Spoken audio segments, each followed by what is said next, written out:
Hai Sobat Energi, perkenalkan aku Kautsar Lutfian Ramadan dan di video kali ini kita akan membahas tentang biodiesel dan keterkaitannya dengan UMKM di Indonesia.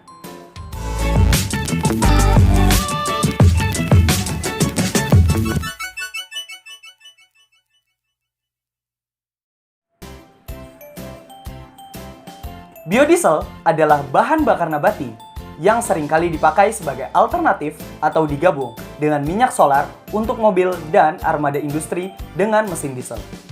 Biodiesel menggunakan bahan baku minyak sawit mentah atau crude palm oil, minyak nyamplung, minyak jarak, minyak kelapa, palm fatty acid distillate, dan minyak jelantah.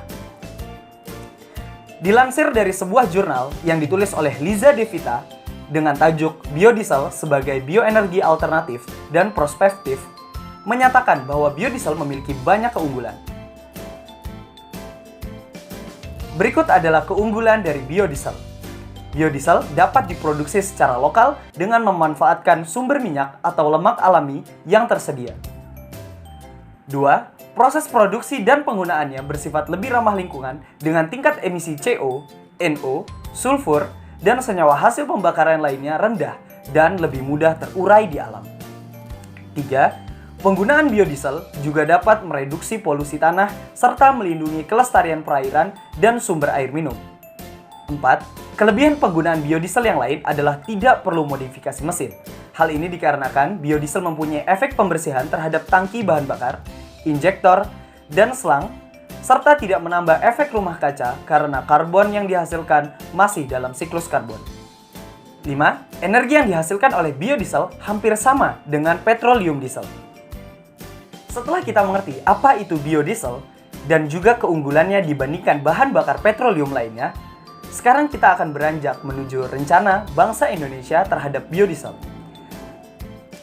Menurut Effendi Madurung selaku Koordinator Keteknikan dan Lingkungan Bioenergi Kementerian Energi dan Sumber Daya Mineral Indonesia di tahun 2019, menuturkan bahwa semua komponen kelapa sawit dapat dijadikan energi, mulai dari batang, daun, hingga buah.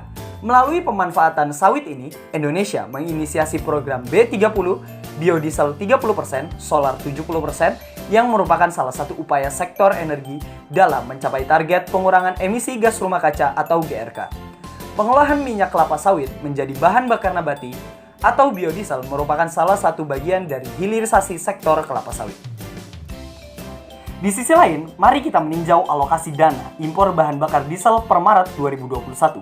Berdasarkan data dari Badan Pusat Statistik atau BPS, terjadi peningkatan impor BBM untuk jenis diesel pada Maret 2021 dibandingkan dengan Februari 2021. BPS mencatat terjadi peningkatan sebesar 62% untuk jenis diesel, menjadi 346.947 ton dibandingkan dengan realisasi pada Februari yang berkisar 214.168 ton. Nilai impor bahan bakar diesel ini tercatat meningkat menjadi 185,3 juta US dollar atau 86,78% dibandingkan dengan Februari 2021 yang berkisar 99,6 juta US dollar. Di sisi lain, mari kita meninjau UMKM yang ada di Indonesia yang terutama bergerak pada bidang kuliner. Menurut Menteri Koperasi dan Usaha Kecil Menengah atau UKM, Teten Mas Duki, menyebutkan bahwa sebanyak 60% sektor usaha mikro kecil menengah atau UMKM bergerak di bidang makanan atau kuliner. Tentunya UMKM di Indonesia akan menghasilkan limbah industri rumah tangga. Limbah industri rumah tangga biasanya berbentuk limbah minyak goreng. Mari kita pahami terlebih dahulu limbah minyak goreng dan bahayanya bagi lingkungan. Salah satu jenis limbah minyak adalah limbah minyak jelantah. Limbah rumah tangga yang diketahui selalu meningkat jumlahnya karena tingginya penggunaan minyak goreng untuk keperluan memasak sehari-hari. Dikategorikan sebagai minyak bekas pemakaian rumah tangga, minyak jelantah berasal dari jenis-jenis minyak goreng seperti minyak sayur, minyak jagung, dan sebagainya. Dalam publikasi Indonesia Oil Seeds and Product Annual 2019 diketahui bahwa konsumsi minyak goreng di Indonesia mencapai 13 juta ton. Seperti yang diketahui, tingginya tingkat konsumsi minyak goreng inilah yang kemudian menghasilkan residu berupa minyak jelantah di Indonesia. Namun, berdasarkan kajian dari TNP2K dan Traction Energy Asia pada tahun 2019, minyak jelantah yang dapat dikumpulkan di Indonesia baru mencapai 3 juta kiloliter atau hanya 18,5% dari total konsumsi minyak goreng nasional.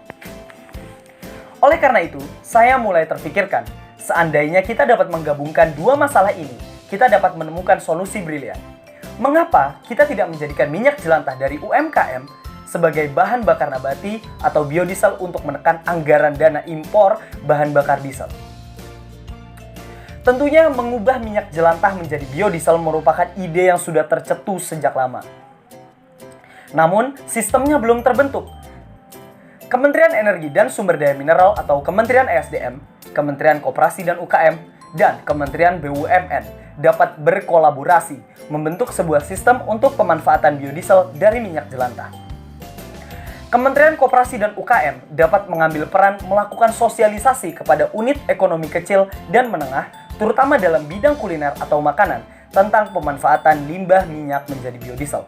Hal ini juga mengedukasi masyarakat untuk peduli terhadap lingkungan dengan menyumbangkan minyak jelantah kepada tim khusus.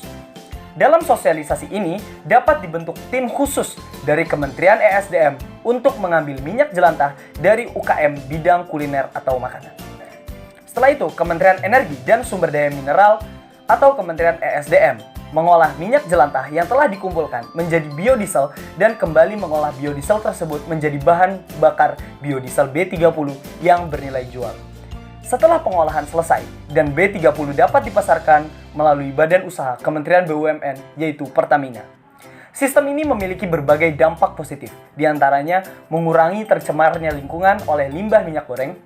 2. Dapat menekan angka alokasi dana impor bahan bakar diesel. 3. Biodiesel B30 menjadi upaya pengurangan emisi gas rumah kaca di Indonesia.